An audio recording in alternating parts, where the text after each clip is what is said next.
Hola, ¿qué tal? Edgar Vaqueiro. Está- Continuando con la investigación que estamos realizando acerca de cómo tratan los seguros de gastos médicos la atención del cáncer. En esta ocasión estoy aquí con el doctor Juan Antonio Matos, oncólogo médico, al cual le vengo a hacer una serie de preguntas relativas a cómo se realiza, qué herramientas tienen para hacer un tratamiento, cómo eligen qué herramientas utilizar, qué tan avanzado está la medicina en México en comparación con otros países, y en fin, bueno, seguramente será una entrevista muy interesante. Juan Antonio, buenas noches. Hola Edgar, ¿cómo estás? Buenas Bien, noches, un gusto. buenas noches, un gusto. Antes que nada, bueno, pues platícanos de tu formación, a qué te dedicas, dónde trabajas, qué experiencia has tenido. Platícanos un poco de Ok, ti. ok, bueno, soy oncólogo médico, me formé en Médica Sur.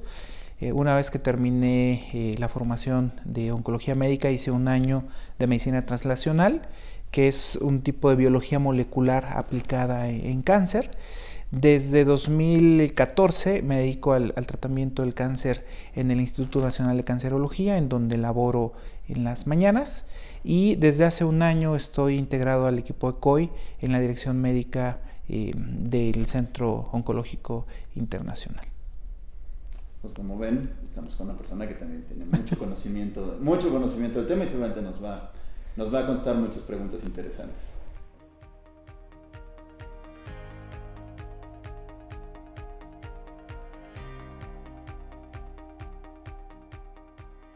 Ok, Juan Antonio, bueno, la primera pregunta que yo quisiera hacerte es, coméntanos acerca de las herramientas que tiene actualmente la medicina para la atención del cáncer, de lo que hemos investigado. Sabemos que están técnicas quirúrgicas, quimioterapia, radioterapia, inmunoterapia y seguramente muchas otras que se me están escapando. ¿Nos puedes comentar un poco sobre eso, por favor? Sí, claro, con gusto. Mira, en el tratamiento del cáncer en forma global, los tres grandes pilares son la cirugía, la quimioterapia y la radioterapia. Desde el punto de vista quirúrgico hay diferentes técnicas, desde la cirugía convencional, que es una cirugía abierta, como normalmente la llamamos, la cirugía laparoscópica, que es una cirugía de mínima invasión, que requiere un entrenamiento adicional, y posteriormente la cirugía robótica, que es como lo más moderno en el abordaje quirúrgico de los pacientes. Desde el punto de vista de la oncología médica, los tratamientos han venido evolucionando en los últimos años. La base del tratamiento oncológico ha sido la quimioterapia. Sin embargo, actualmente tenemos que definir un tipo biológico en el cáncer, depende del tumor del que estemos hablando, y en ese tumor ya hablaríamos de terapias molecularmente dirigidas a mutaciones en ese tumor en específico. Entonces, podemos agregar ya de terapias antihormona, terapias antimutaciones de los receptores, como pueden ser inhibidores tirosinosinasa, anticuerpos monoclonales que actúan en sitios muy específicos que buscamos bloquear, inhibidores del ciclo celular, inhibidores de mutaciones como mTOR. Entonces, como puedes ver, desde el punto de vista de oncología médica, las opciones de tratamiento médico, llámese algún medicamento oral o algún medicamento intravenoso, son muy variadas. Pero la base, podríamos decir, fue y es en este momento todavía la quimioterapia o los citotóxicos. Desde el punto de vista radioterapia, el tratamiento es dirigir un haz de un rayo a una zona muy específica, es un tratamiento local y hay diferentes formas de dar radioterapia o diferentes energías, específicamente hablando en cómo damos el tratamiento. Sobre estos pilares de tratamiento oncológico podemos agregar otras áreas de la medicina que son muy importantes. Yo te diría, sin irnos de la más importante a la menos importante, porque todas lo son, en este sentido podemos hablar de cuidados paliativos, que nos ayudan a manejar mucho los síntomas en los pacientes en una enfermedad metastásica y hacia el final de la vida. Hablamos de clínica del dolor, gente especializada en el tratamiento y en el control del dolor. Tendremos que hablar también de fertilidad en mujeres jóvenes, en donde el tratamiento lleva una intención curativa y buscamos preservar la fertilidad lo más que se pueda. Hablamos de otras áreas de la medicina que vienen a sumar a oncología, llámese cardiología, llámese urología, llámese medicina interna. Hablamos también, hoy yo te podría decir psicología, nutrición, acompañamiento de los pacientes. Entonces, para un tratamiento integral, como puedes ver, el área o las áreas involucradas son muchas, dependiendo del tumor y la etapa que quieras tratar en ese momento. De hecho, hemos investigado que parece que es una tendencia en el tratamiento esto de formar equipos multidisciplinarios. No es la idea esta de vengo a ver al doctor a su consultorio, sino una serie de personas participan en la atención de un paciente. Esa es la idea fundamental del tratamiento integral. Una sola persona no puede hacer todo, como te puedes dar cuenta. Tenemos que hablar de un grupo muy grande y multidisciplinario. Puede ser, eso sí, que el médico tratante lleve un poquito el eje del tratamiento, pero sí se tienen que agregar otros médicos y otras especialidades a sumar en el tratamiento de los pacientes.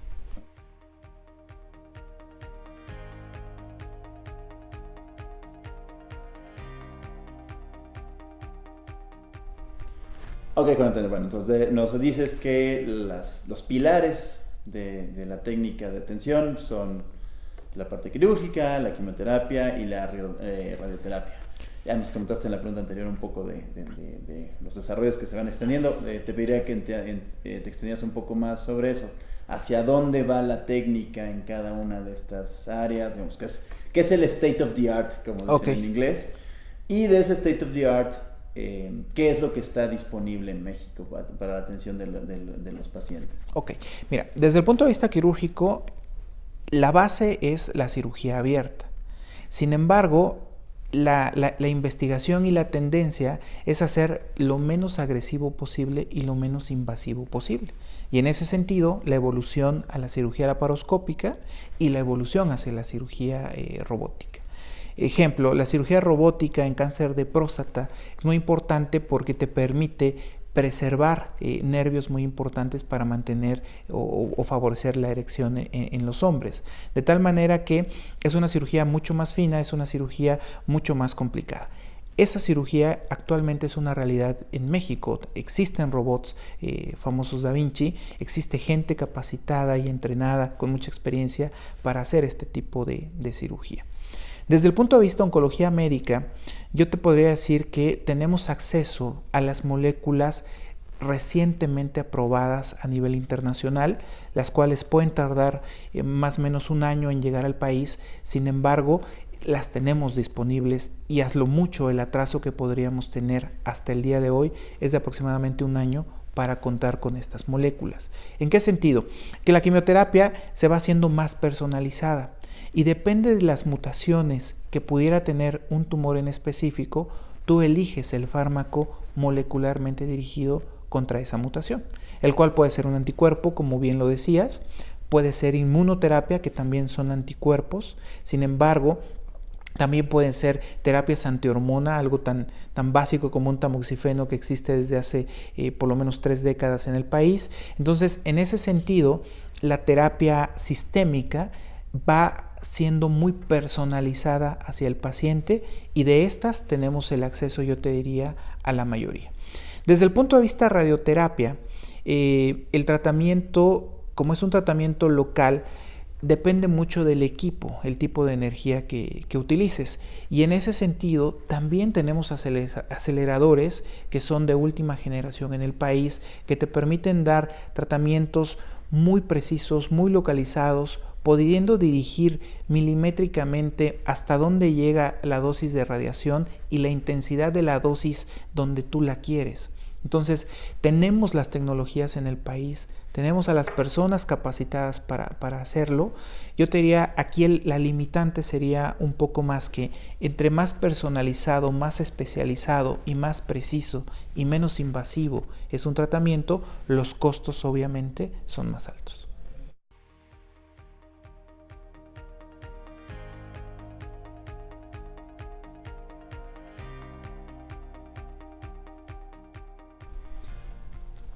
En lo que hemos estado investigando, encontramos, por ejemplo, algo que encontré en hospitales norteamericanos que no encontré en México. Encontré que algunos hospitales tienen ofrecen una terapia que se llama terapia de protones. Y bueno, estuvimos investigando si había en México y hasta ahora no hemos podido saber si sí o si no. Entonces, bueno, aquí la pregunta iría en dos sentidos, ¿no? Si tú tienes conocimiento de si existe y si existe, si está disponible en el país. Y la segunda es, bueno, si sabes, no necesariamente tiene que ser la terapia de protones, pero si hay alguna de estas terapias de muy avanzada hacen un cambio muy significativo en la calidad de la atención. Sí, mira, desde el punto de vista del tratamiento con radioterapia, no es mi área de especialización, porque eso lo hacen los radiooncólogos, pero sí te puedo comentar lo siguiente. Para dar un tratamiento con radiación, depende mucho de la energía que tú tengas en tu equipo. Puede ser rayos X, rayos gamma, electrones y protones. Todas estas energías, el objetivo que buscan es dañar a la célula maligna que está multiplicándose o reproduciendo, de tal manera que cuando está en esa etapa puedas llevarla a una muerte celular. ¿Cómo das tú la energía? Depende un poquito de la técnica. Esto es tridimensional, imagen o IMRT, que es imagen modulada, que es una técnica mucho más precisa. Desde el punto de vista efectividad, podríamos llamarlo de alguna manera, son en general muy efectivas las formas de cómo das la radiación basados en la energía que tienes. Y en ese sentido, los aparatos que tenemos hoy en el país son lo suficientemente efectivos con las técnicas más modernas, de tal manera que tú puedes hacer una cirugía cerebral sin abrir o tocar una gota de sangre del paciente, tanto con rayos gamma como con un acelerador normal de rayos X, con una efectividad muy similar. Protones como tal, que es una energía más eficiente, no tengo conocimiento que exista a este momento en el país. Sin embargo, con lo que tenemos, podría decirte que estamos lo suficientemente bien armados o equipados para poder tratar satisfactoriamente cualquier tipo de tumor en nuestro país.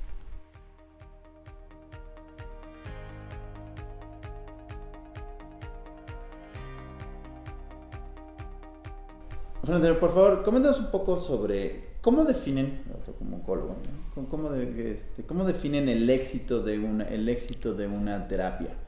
¿Cómo se define que una terapia se vuelve mejor que la otra? ¿Y qué se mide? La preservación evidentemente la curación del paciente, eso nos queda claro a todos, ¿no? Pero bueno, alargar la vida también se puede considerar un éxito terapéutico, disminuir el sufrimiento, el dolor. Mencionaste en algún momento las clínicas de la clínica del dolor. Coméntanos, bueno, ustedes cómo miden esto. Okay. ¿Qué se considera, ¿no? Esto es muy importante y depende mucho de en dónde estamos situados. Como sabemos, el cáncer tiene 4 etapas, desde la etapa 1 a la etapa 4. La etapa 1 es la etapa más temprana de la enfermedad y la etapa 4 es la etapa más avanzada en donde existen metástasis. Entonces, para medir el objetivo o la efectividad de un tratamiento, primero tenemos que saber en dónde estamos situados. De tal manera que una etapa 1, una etapa 2 y una etapa 3, cualquier tratamiento que tú ofrezcas a un paciente lleva la intención de curarlo. De tal manera que cuando tú vas a dar un tratamiento a estos pacientes, la intención es que la enfermedad nunca regrese. Y para esto, normalmente nos valemos frecuentemente de las 3 ramas de la oncología. quitar el tumor de una manera quirúrgica, dejando al paciente 100% negativo y dando algún tratamiento complementario, llámese radiación, quimioterapia en forma individual o las dos en forma combinada, para que el resultado final sea no recurrencia de la enfermedad y que el paciente pueda vivir y tal vez fallecer por otro motivo que no sea el oncológico. Entonces, en una enfermedad temprana, la efectividad la mides en que la enfermedad nunca vuelva y que prácticamente puedas decir, lo curé. En una enfermedad metastásica, el objetivo en una etapa de este tipo es que el paciente ya muy probablemente, muy seguramente no lo vamos a curar. Pero sí lo que buscamos es prolongar la vida. Y en ese sentido, cualquier tratamiento que hoy es el estándar o el número uno y viene un tratamiento nuevo que al paciente le ofrece más tiempo en vida o en sobrevida, en ese momento se convertirá en el tratamiento más efectivo. En ese mismo escenario paliativo, hay pacientes, por ejemplo, que tienen mucha carga tumoral o muchos síntomas secundarios al tumor, ejemplo, mucha falta de aire, mucho dolor o afección de la función de un órgano importante. Aquí el tratamiento o la efectividad del tratamiento lo mides en la respuesta. Esto es, qué tan rápido reduces el tumor que le está produciendo los síntomas al paciente y que esos síntomas desaparezcan en el menor tiempo posible. Así es también como mides efectividad. Pero esta efectividad realmente la vamos a medir basados en qué objetivo tienes de tu tratamiento. En unos casos, curación. En otros casos, prolongar la sobrevida de los pacientes lo más posible. Y en otros, mejoría de síntomas y molestias que pudieran tener por la enfermedad metastásica que padecen en ese momento.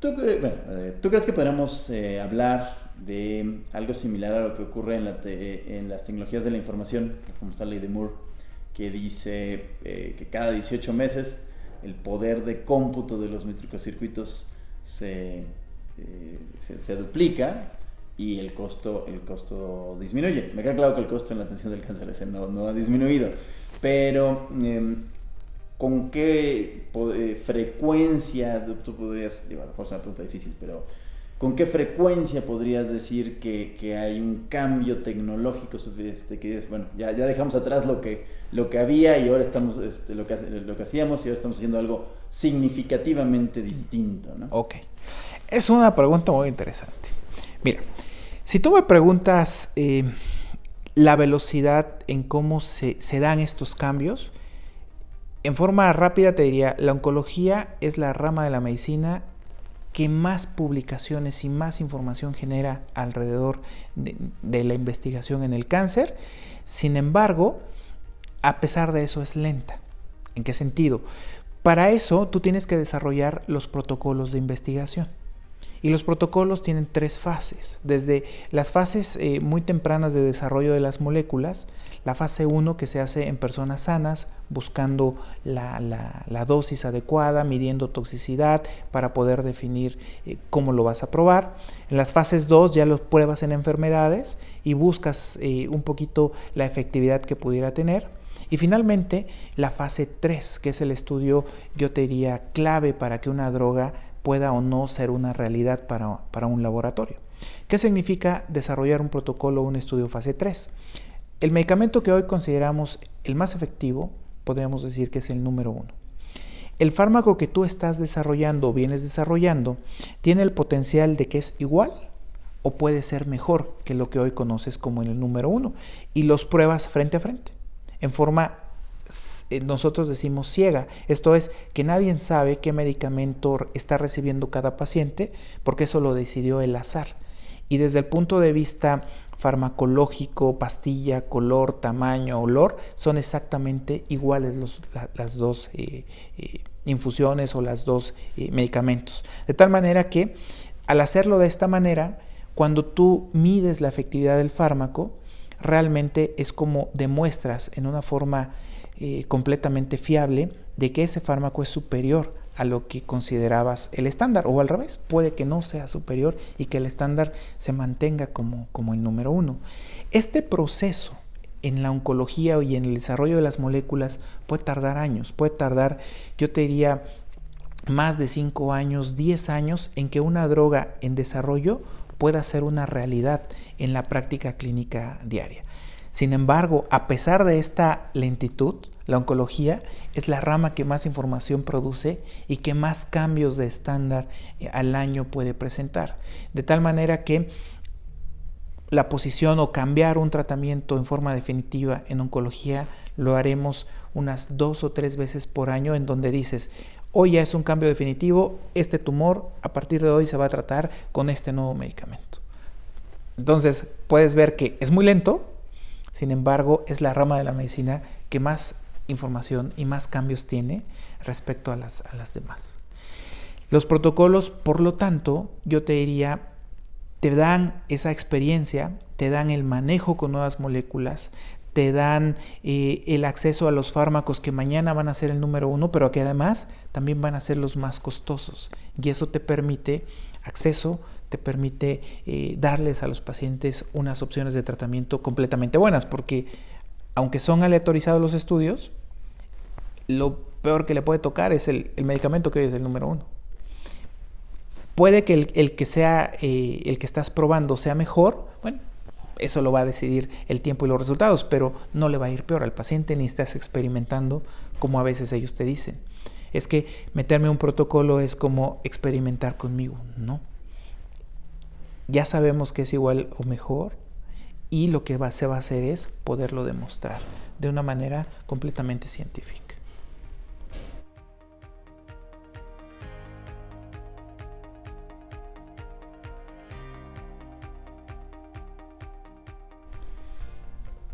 ¿Qué beneficios? Hace un momento nos platicabas acerca de los protocolos y supongo que por ahí era tu respuesta, pero quisiera ahondar en eso. ¿Qué beneficios tendría un paciente que tuviera las posibilidades de ir a atenderse fuera de México a un centro de atención de estos internacionales, o que son reconocidos a nivel internacional y que típicamente son reconocidos porque están asociados a procesos de investigación, a escuelas, universidades, cosas de vamos, a la academia de alguna claro, forma, ¿no? Claro, mira, yo te diría, la ventaja que podrían obtener estos pacientes al ir al extranjero y llegar a centros de referencia en el tratamiento oncológico, predominantemente, bueno, es que es gente muy especializada, que se dedica, por ejemplo, a un solo tumor o a un solo tipo del mismo tumor, y eso los hace con mucha experiencia y mucha especialización. Pero la clave de estos hospitales es la investigación. Tanto investigación propia que ellos están generando en el sentido de estos protocolos y o en el desarrollo y su participación que hacen con la industria para poder posicionar o no alguno de estos fármacos que van o buscan ser los número 1. Esto les permite pues acceso a las moléculas más modernas, pero también las más caras. Reducir costos, porque el hospital o el paciente, en el momento que entra un protocolo, deja de pagar el costo del tratamiento y el costo lo absorbe el 100% del protocolo y la industria que lo esté patrocinando o esté invirtiendo el dinero para esto. De tal manera que ese periodo de tiempo el paciente tiene un tratamiento de altísima calidad, con un seguimiento muy estrecho y muy preciso, porque eso es lo que le da la validez a este tipo de estudios. A los médicos que lo llevan o lo conducen, la experiencia, y que van liderando, digamos, a los oncólogos del resto del mundo con el desarrollo de estos fármacos. Y esto, aunque sucede, yo te diría frecuentemente, en México también los tenemos. No en la misma cantidad como pudiéramos hablar de hospitales en Estados Unidos o en Europa, pero también tenemos acceso a estas moléculas. Como país participamos en muchos estudios de estas fases 3. Tal vez el volumen de pacientes no nos ayuda. en el sentido de que en el mundo los estudios abren un año y medio antes que nosotros por cuestiones de trámites regulatorios y permisos de las autoridades, y eso nos limita un poquito, pero al final del día sí participamos, sí generamos experiencia y en ese sentido damos también beneficio a nuestros pacientes. Okay.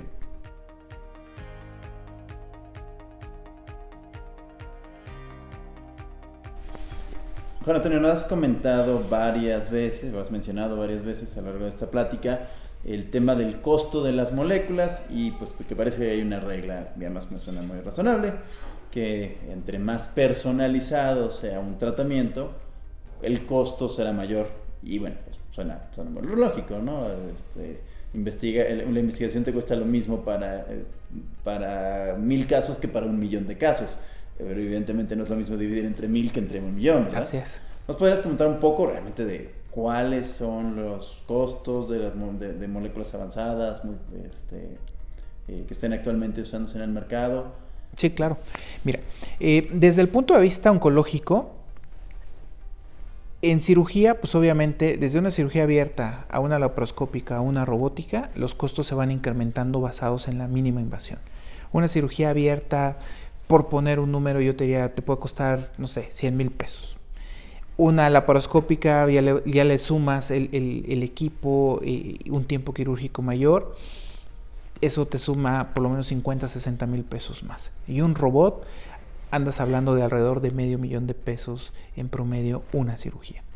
Desde el punto de vista de oncología médica, el tratamiento con quimioterapia, que antes era costosa, hoy para nosotros es los fármacos más accesibles. Hablamos tal vez de tratamientos de alrededor de unos 15,000 pesos, 18,000 pesos el ciclo, y estos son en promedio cada 20 días. Cuando ya hablas de una terapia personalizada o molecularmente dirigida, hablas de medicamentos de alrededor de 80,000 pesos, 70,000 pesos el mes de tratamiento. Y en el caso de la inmunoterapia, que es lo más reciente en oncología y lo más nuevo, hablas de tratamientos de alrededor de 200,000 pesos cada 15 días. Aquí depende mucho la etapa en la cual estás posicionado. En una enfermedad temprana, el tratamiento está completamente definido. Por ejemplo, hay un fármaco que se utiliza en cáncer de mama que cuando es positivo el tumor para una cosa que se llama HER2, existe un tratamiento molecularmente dirigido y tú lo vas a dar por 17 aplicaciones. Esto es un año de tratamiento con un costo alto para la molécula comparado con una quimioterapia. Pero ¿cuál sería el costo? Una idea de eso. Un promedio 60,000 pesos cada 20 días, 17 aplicaciones o un año. Sin embargo, ese mismo medicamento en esa misma enfermedad, en una etapa metastásica, el tratamiento es indefinido. Entonces pueden ser 12 meses, 18 meses, 24 meses. Entonces ahí es donde el costo ya se incrementa en una forma importante. Cuando hablas de la inmunoterapia, pues también hablas ya de un medicamento de 200,000 pesos cada 15 días, en el cual en un escenario metastásico, que es donde se utiliza, lo utilizas por tiempo indefinido. Entonces ahí es donde también los costos se te disparan. Eso es en forma global. En cuanto a radioterapia, entre más precisa y más fino es el tratamiento, también se incrementa el costo. Una radioterapia convencional, por ejemplo, para cáncer de mama, el costo anda alrededor de unos 150,000 pesos. Pero en una próstata, donde ya hablas de una IMRT mucho más detallada, mucho más fina, mucho más selectivo, el tratamiento, ya estás hablando de alrededor de unos 250,000 pesos aproximadamente. Todo el tratamiento. Entonces, entre más fino, preciso y personalizado sea, obviamente los costos se te van incrementando en forma proporcional. Okay.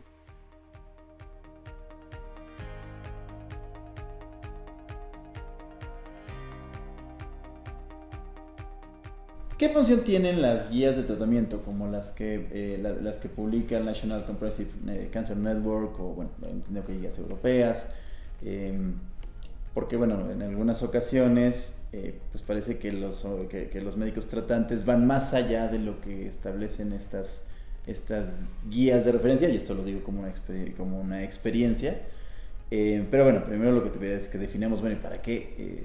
O sea, ¿para qué existen estas guías? ¿Qué tanto el tratamiento lo va, pues así que lo va guiando el arte del médico, y qué tanto es una receta de cocina, ¿no? En primer lugar, cómo se hacen, y luego, bueno, lo que le planteaba originalmente, ¿no? ¿Qué tanto debes de apegarte a lo que dicen estos recetarios, ¿no? Claro, mira, desde el punto de vista guías, como dices, hay varias guías a nivel internacional que son las que tienen más prestigio. NCCN, como lo mencionaste, las europeas, y también en México tenemos guías de tratamiento, no para todos los tumores, pero sí para los tumores, yo te diría, más frecuentes en nuestro país. Mencionaba también hace un momento que la información que se genera en oncología es mucha y es, yo te diría, constante todo el tiempo. De tal manera que tener una idea clara de cómo se están organizando los tratamientos o acomodando los tratamientos por etapa, por tumor y por subtipos de tumor, pues es un gran reto. Esa es muchísima información. En ese sentido, las guías para nosotros son una herramienta en donde van justamente acomodando estos cambios que se van gestando en el paso de tiempo, y hay guías, por ejemplo, en SCN en cáncer de mama que pueden cambiar 4 o 5 veces al año por la gran cantidad y la velocidad con que pueden irse presentando cambios en el tratamiento. De tal manera que una guía, pues es eso, una herramienta que nos ayuda a poder tomar una mejor decisión terapéutica para un paciente. Sin embargo, un medicamento puede llegar a la guía una vez que se presenta el estudio fase 3 que demostró que esta nueva droga es superior. Pero de ahí a que tenga aprobación por las autoridades, tanto regulatorias en Estados Unidos como en cada uno de los diferentes países a donde va a llegar, es donde vienen estos desfases. Entonces, una autoridad regulatoria, ejemplo, en Latinoamérica, Colombia, que se puede tardar 4 años en que una droga que se aprueba en Estados Unidos se apruebe en Colombia. En México, te digo, en promedio es 1 año. En Argentina puede ser 6 meses. Entonces, esta gran disparidad en los tiempos de aprobación en los diferentes países hace que existan esos problemas. Tú como médico puedes decir, es que yo estuve en el Congreso de Chicago, que es el congreso más grande a nivel de la oncología. Ahí se demostró que este nuevo medicamento es el estándar en tal tumor. Lo indicas o lo prescribes, pero basados en regulación nacional, te dicen, ¿sabes qué? Es que ese fármaco no está aprobado en nuestro país. Entonces, no te lo van a aprobar porque no tiene todavía ese requisito administrativo. Porque físicamente la droga no ha llegado. Otras cosas que suceden frecuentemente es que el medicamento está aprobado para otro tumor, se demuestra que es efectivo en otra enfermedad también, y entonces lo comienzas a utilizar en las 2 enfermedades, aunque todavía no existe la aprobación regulatoria, y es donde las autoridades o las aseguradoras te dicen, es que no te lo puedo aprobar porque aquí en México aún no tiene aprobación. Y si la tiene en Estados Unidos, es muchas veces mucho tiempo antes que en México o en otros países. Eso es mucho el problema en el día a día. Hay otras cosas, por ejemplo, que en tumores en donde la investigación es lenta o los avances no han sido lo suficientemente importantes y el tratamiento sigue siendo, digámoslo así, con medicamentos que hoy podríamos decir ya son difíciles de conseguir o un poquito obsoletos. Sin embargo, son las opciones que tenemos, y a veces eso también restringe, en donde te dicen, ¿sabes qué? Es que en Estados Unidos esa droga ya no figura como una opción, pero pues aquí en nuestro país sigue siendo una opción porque tal vez todavía no tenemos otro acceso diferente. Esas grandes disparidades en tiempos, en países, en autoridades regulatorias, es lo que nos da esa gran disparidad entre aprobaciones y las dificultades que tienen pues, los pacientes, los pagadores, las autoridades y nosotros como prescriptores. Muy complejo. Sí, pues sí. Ok, oye, pues muchas gracias por tu tiempo, muchas gracias por la entrevista. Al contrario, un gusto. Interesante. Y pues mucho éxito. Ojalá tengas... Ojalá esta enfermedad que es verdadero problema. Ahora sí que es un cáncer social. Pues logren cada día llevarla más al recuerdo de cómo eran las infecciones en la década de los 50, ¿no? Hemos Algo avanzado. que se sabe que pasó, pero ya no está, ¿no? Hemos avanzado muchísimo. Digo, la oncología de hoy es años luz diferente a una oncología de hace 15 años, por ejemplo. Es una dimensión completamente distante. Sin embargo, pues todavía no llegamos a la cura, ¿no? Algún día vamos a llegar, yo esperaría que sí. Sin embargo, cáncer es una enfermedad muy dinámica, es una enfermedad muy escurridiza. Tú identificas una mutación, diseñas un tratamiento, demuestras que es efectivo, lo llevas a la realidad en el día a día, pero meses después con ese tratamiento la célula muta, se hace resistente y vuelve a avanzar. Y generas otro medicamento molecularmente dirigido con todo el proceso que eso lleva, lo logras, pero muta y vuelve a avanzar. Entonces realmente ahí vamos persiguiendo y acorralando la enfermedad, aunque termina escapándose. Eso es lo complejo de la oncología versus una infección. Matas a la bacteria y se acabó el problema. Aquí hablas de una célula que tiene esas grandes capacidades de adquirir mutaciones y resistencia a lo que hoy le estás dando y se te escapa. Y lo hace otra vez y se te escapa. Y eso es la gran dificultad que hemos tenido para, con tantos avances molecularmente dirigidos, mutaciones muy específicas, la enfermedad siga siendo un dolor de cabeza para todo el mundo en este momento. Esperemos que nunca hay que apostar contra la tecnología. Hasta ahora hay que seguir investigando. El ser humano ha logrado vencer prácticamente cualquier reto Así es. que se nos pone enfrente, y estoy seguro que este no será diferente. Edgar, un gusto. Antonio, muchísimas gracias. Igualmente. Buenas noches. Buenas noches.